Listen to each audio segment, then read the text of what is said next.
Ben öncelikle bu konuyla ilgili kamuoyuyla bilgilerimizi paylaşma fırsatını bizlere verdiğiniz için teşekkür ediyorum. Allah razı olsun diyorum. Bu konu aslında düşünüldüğünden çok daha önemli bir konu. Çünkü biliyorsunuz sağlıklı toplumun oluşturulması sağlıklı bireylerden geçmektedir. Yine geleceğimizin inşası gençliğimizin ihyasıyla mümkündür.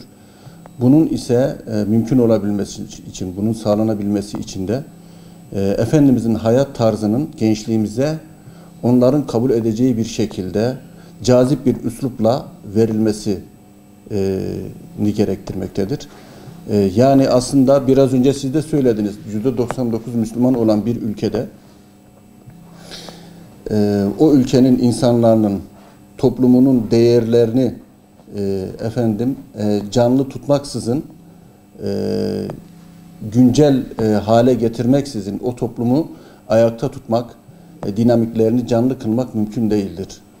Yani bir toplumun geleceğini eğer gençler temsil ediyor ise, ki öyledir, o zaman o gençliğin aynı zamanda toplumun değerleriyle barışık içerisinde olmasını sağlamak gerekiyor. Aksi takdirde içinden çıktığı toplumdan çok daha farklı mecralara sürüklenen, o toplumun değerlerine yabancılaşan bir gençlikle karşı karşıya kalmış olacağız ki o ülkenin kısa süre içerisinde o medeniyetin sonunun geldiği anlamına da gelir. Bu vesileyle, yani bu sebeple aslında biz bu seçmeli ders olarak gündeme gelen Kur'an-ı Kerim, Peygamber Efendimiz Aleyhisselam'ın hayatını ve temel dini bilgiler derslerinin bu şekilde toplumumuzun gündemine, ailelerimizin gündemine gelmesini, getirilmesini biz çok önemsiyoruz, çok önemli buluyoruz.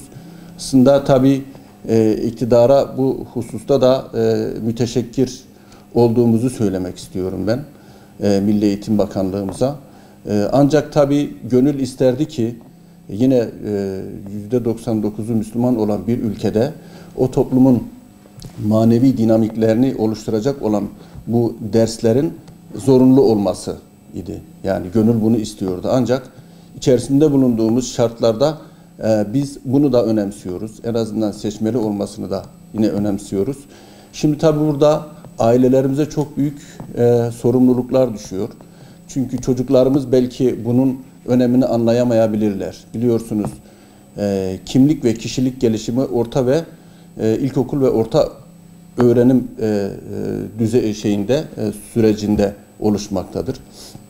Siz bu dönemde eğer çocuklarınıza ülkenizle ilgili, milletinizle ilgili, memleketinizle ilgili, medeniyetinizle ilgili bir gelecek tasavvuru veremezseniz, bir ideal kazandıramazsanız, üniversiteye gittikten sonra bu değerleri kazandırmak çok daha zor olacaktır. Bu sebeple orta öğrenimde özellikle bu derslerimizin ailelerimiz tarafından çocuklarına seçmeli ders olarak seçtirilmesi çok önemlidir. Biz bu hususta bütün vatandaşlarımızı kendi değerlerini yaşatmak adına ve bu değerlerle çocuklarımızın hemhal olması adına seçmeli dersleri çocuklarına seçtirmelerini, bu hususta hassasiyet göstermelerini öneriyoruz. Şimdi tabii biz Önder İmam Hatipler Derneği olarak bu hususları milletimizle, vatandaşlarımızla paylaşıyoruz ama tabii bizim ülkemizin okulları İmam Hatiplerden ibaret değil.